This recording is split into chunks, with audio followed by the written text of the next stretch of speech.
Gents men ఏంటంటే వాళ్ళు strong అన్న దాంతో ఎక్కువ మటుకి షేర్ చేసుకోరు. ఇమోషనల్గా వాళ్ళు ఏమీ షేర్ చేసుకోరు, ఎస్పెషలీ ఏడవరు. వాళ్ళకి చాలా బాధ వచ్చినా ఏడుపు వచ్చినా వాళ్ళు ఏడవరు. మనము ఇప్పుడు సూసైడ్ రేట్లో చూస్తే కూడా men are more than women. పురుషులే ఎక్కువ మంది ఉన్నారు.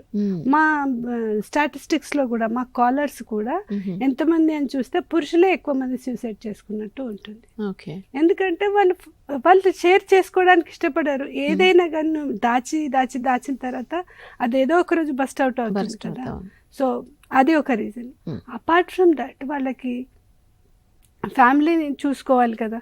So major if you see in India మెన్నే ఎక్కువ ఫ్యామిలీని చూసుకునేది. So financial issues, prestige issues, comparison, ఇల్లు కావాలి, కార్ కావాలి, వెకేషన్ కావాలి, ఆల్ దీస్ థింగ్స్ నవడేస్ అలా లేకపోతే ఫ్యామిలీ లేదన్నట్టుగా తయారైంది కదా. సో అలాంటివి ఇవన్నీ ఎక్స్పెక్టేషన్స్. లేదంటే ఇప్పుడు కార్పొరేట్ సడన్ గా జాబ్ తీసేయడం, కార్పొరేట్స్ లో ఉన్నాయి కదా. సో సడన్ గా జాబ్ వెళ్ళిపోతే ఎలా పిల్లల్ని చూసుకోవాలి తెలియక, దీస్ ఆర్ ఆల్ రీజన్స్ అన్నమాట. అప్పుడు వాళ్ళు మొత్తం ముందు నుంచి ఎమోషనల్ గా షేర్ చేసుకోవడము, వాళ్ళు మాట్లాడడము అవి చేసి ఉన్నా కూడా కొంచెమన్నా సపోర్ట్ ఉంటుంది. వాళ్ళు ఏంటంటే ఎగ్దమ్ అస్సలు చెప్పరు, లేదంటే కూర్చుంటారు. అందుకని సో సిమిలర్లీ లేడీస్ అనుకోండి, ఫీమేల్ గురించి అడిగారు మీరు, వీళ్ళకి సేమ్ ఫైనాన్షియల్ ప్రాబ్లం ఉండొచ్చు, ఫ్యామిలీ ఇష్యూస్ ఉండొచ్చు, ప్లస్ పిల్లల్ని చూసుకోవాలి.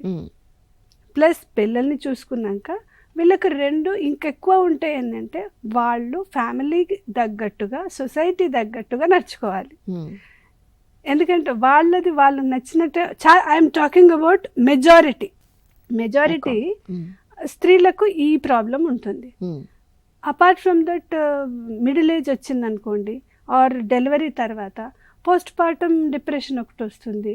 అలాంటప్పుడు వాళ్ళు చాలా కృంగిపోతారు. సరైన మోస్ట్ ఆఫ్ ద టైం ఆ సమయంలో వాళ్ళకు డిప్రెషన్ ఉన్న సంగతి వాళ్ళకే తెలియదు. అదే డెలివరీ అయిపోయింది, ఆ పిల్లని చూసుకోవడము వాళ్ళ అట్లనే సెట్ అయిపోతుందని ఫ్యామిలీ అనడం జరుగుతుంది. ఈ మధ్య కొంచెం ఎడ్యుకేట్ అయ్యి కొంచెం బయటకు వస్తున్నారు, కానీ స్టిల్ ఇంకా చాలా మందికి తెలీదు. డెలివరీ తర్వాత కూడా వచ్చే అవకాశాలు ఉన్నాయి, వస్తాయి. అది ఇలాంటి సిమ్టమ్స్ ఉంటాయి, ఏడుస్తూ ఉంటారు, ఊరికనే బాధపడుతుంటారు, నేనేంటి నా విలువ లేదు అనిపిస్తుంది. ఇవన్నీ ఉన్నా కానీ వాళ్ళకి తెలియదు. సిమిలర్లీ మిడిల్ ఏజ్ వచ్చింది అనుకోండి, 40+ తర్వాత మెనోపాజ్ ఉంటుంది. హార్మోనల్ చేంజెస్ ఆడవాళ్ళకి అది సహజం కదా ఉంటుంది. 40-45+కి మనకు మెనోపాజ్ రావడము, హార్మోనల్ చేంజెస్ రావడము, అప్పుడు ఒంటరితనంగా ఫీల్ అవ్వడము. ఈ సమయంలో ఎవరన్నా ఒక హెల్ప్, ఎవరన్నా ఒకరు మాట్లాడగలిగితే బాగుంటుంది అని అనిపిస్తుంది. అలాంటప్పుడు వాళ్ళు షేర్ చేసుకోలేక, అలాంటప్పుడు ఫ్యామిలీ ఎవరు సపోర్ట్ చేయలేక, అండ్ మధ్య మిడిల్ ఏజ్ అన్నప్పుడు ఇది కూడా జరుగుతుంది ఏంటంటే మోస్ట్లీ పిల్లలు పెద్దగా అయిపోతారు. వాళ్ళు కాలేజ్కి వెళ్తారు, ఉద్యోగాలకు వెళ్తారు, లేదంటే US, UK అట్లా ఎక్కడన్నా వేరే కంట్రీలో ఉంటారు. వీళ్ళు ఒకరే ఉండిపోతారు, హస్బెండ్ జాబ్ చేస్తారు. వీళ్ళు పర్పస్ ఆఫ్ లైఫ్ కూడా ఒక్కోసారి ఏం లేదు కదా నాకు. ఇలాంటి అన్ని రీజన్స్ కారణాలే.